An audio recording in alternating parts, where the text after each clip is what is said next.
You may be expecting me to recommend something like this, the C Programmer's Guide to Serial Communications, an absolute tomb of a book from the 1980s. We have 700 pages of C programming goodness in here. It's got code examples, they talk about UART, RS-232, ASCII, asynchronous programming, everything you would want to know if you were a C programmer wanting to do serial communications. But I'm going to be honest, you're not reading that book, and actually, neither have I. I've only read maybe 3 chapters of this book before I had to put it down. And that's the fundamental issue that I see with most of the programming book recommendations that you hear about on the internet. They're like 800 pages, super technically dense, and of course they're full of very, very valuable information, but they're an absolute chore to read. And we're kidding ourselves if we're not in the Subway Surfers era of attention span, so that's not exactly helping. So you and I are on a hunt for a Goldilocks programming book, something that is relatively short, fun to read, and still covers a whole lot of technical, valuable goodness. Well, I present to you guys the Manga Guide to Microprocessors. I'm going to be completely honest because I hate having to answer this question over and over again.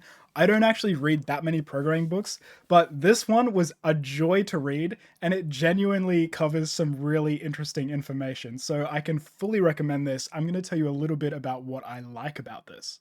Let's start with what you'll learn about in this book. This book is an introduction to computer and CPU architecture, and in fact, the structure of this table of contents and the order which they go through pretty much perfectly mirrors an introduction to CPU architecture that I took when I was in uni doing my CS degree. So I can tell you firsthand that this information is legit, and it's structured pretty much the exact same way that a uni CS degree took. So even if you've already done a class like this is a great refresher. And I found that while reading it, it kind of brought back to mind a lot of the basic concepts that I'd forgotten about, like all the different kinds of flip-flops. And the way that it teaches is absolutely adorable. You follow these 2 characters. He essentially wrote a computer program that beat her at a board game, and so she's all excited wanting to learn about how CPUs work and stuff like that. Very realistic premise, of course, but the story is so fun.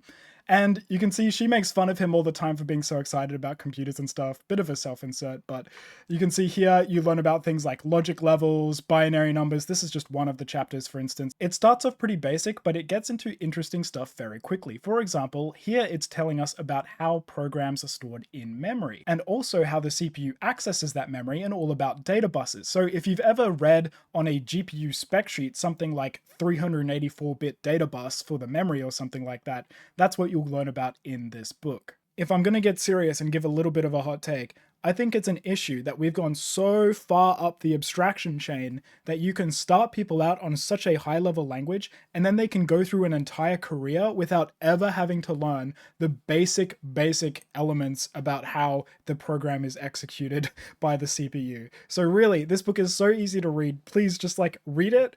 Just get an understanding of how this stuff works on the low level, and you'll be totally fine. Now, I know I'm going to get comments saying, Hoff, I do not believe for a second that a comic book is going to cover everything that you covered in a college course.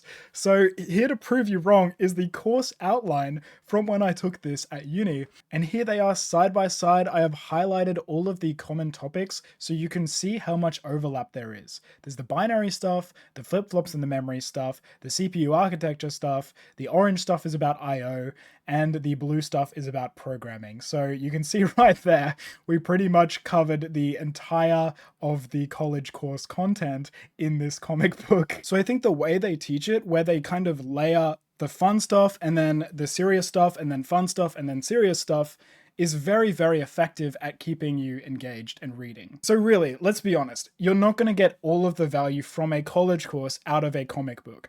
But honestly, if you just want an overview about the kinds of topics that you could research on your own and dig deeper into, and just get a nice foundation of all of this stuff about CPU and program architecture, this is so good, dude. This is actually so good. And in later chapters, it goes into a little bit about high-level programming. But to be completely honest, the main focus of this book is not necessarily about programming itself, but how the CPU interprets programs and how the CPU is put together, how memory works, how registers are working, how interrupts and I/O works. If that sort of stuff really interests you, this book is elite. And to be honest, it's so easy to read. I would actually recommend anybody who wants to ever write a program should read this book to at least learn a little bit about how the CPU actually works. Now, one of the best parts about this is that if you really enjoyed the way that this book taught, there are actually other ones in the manga guide series. So you can see here there's the manga guide to cryptography, the manga guide to regression analysis. I'm just covering the ones that would be interesting to you as like a programmer or something.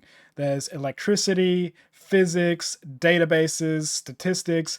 If you want to read comics about it, they got you covered. So I'll link this in the description. I am also very proud to own the manga guide to electricity, and I hope to expand my collection to the cryptography one and also the databases one in the near future.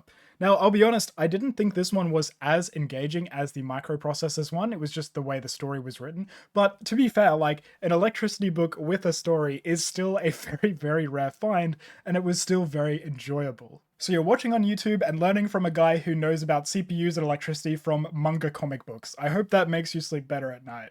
Now, those books, like I said, are a lot of fun, but they're still a little bit introductory. If you really want to dive deep, I'll finish the video off with some other recommendations as well. This operating system concepts book, also known as the dinosaur book, is one that we actually used in my operating systems class at university in order to do the course content. They like borrowed it, but they referenced it on every slide. They're like, this slide is stolen from this book. So this one was used at my university as well, and I read a little bit of it. I haven't obviously read a lot of it because it was just for one course. There's a lot more for me to learn about, but the content in there was pretty good. Another one that I'm actually about halfway through is this What Every Programmer Should Know About Memory by Ulrich Drepper, sorry if I mispronounced the name, from Red Hat. And while there was only one chapter in the manga book that sort of skims over how memory works, this is an entire 114-page document about it, and the stuff in here is really, really interesting. So if you literally want to learn about how RAM and memory address selection works on chip, as well as performance techniques for optimizing cache access, and also an introduction to multi-threaded programming, this is a seriously good free PDF that you can literally just Google and download. It's literally free. It's hosted here on FreeBSD's website. You can literally just go ahead and click on it and it'll give you the PDF. Like I mentioned at the start, I've been asked a lot about what books should I read, what YouTubers should I watch, what resources should I download, and things of that nature. And the reason that I have held off from giving specific examples for such a long time is because I think ultimately, unless you are actually going to use the information that you have been given, it's completely useless, and you would learn so much more from doing practical things yourself. That's why, for example, when all of these university courses I took go through these books, we have labs at the end of the week where you literally just sit down and do the thing that you learned. I fully understand that everybody is different, but for me personally, the reason I'm not such a big book guy is because it's kind of flipped from the way that I prefer to learn. I prefer to learn when there is something to be done. So if there's something that I want to do or I have an idea that I want to build and I need to learn something in order to make that happen, I go out and fetch that information myself. Whereas with a book, you kind of just have this big table of contents and you just read from start to finish and you just get all this information just blasted into your brain, kind of like that. So, for example, when I'm looking to learn something, I could use a book, but I would just go straight to the table of contents page, pick out what I need to do that particular thing, and call it a day. And that's why it kind of runs against the comments I get where people are like, oh, just blanket, what book should I read? I can't give you that because that's not how I learn. But like I said, these manga books were so much fun to read, I'm going to buy more and I'm going to read more of them. So if even I can read these books start to finish, surely you can too. Because at the end of the day, the worst book recommendation I could give you is a 700-page book that you're never going to read. Thanks for watching.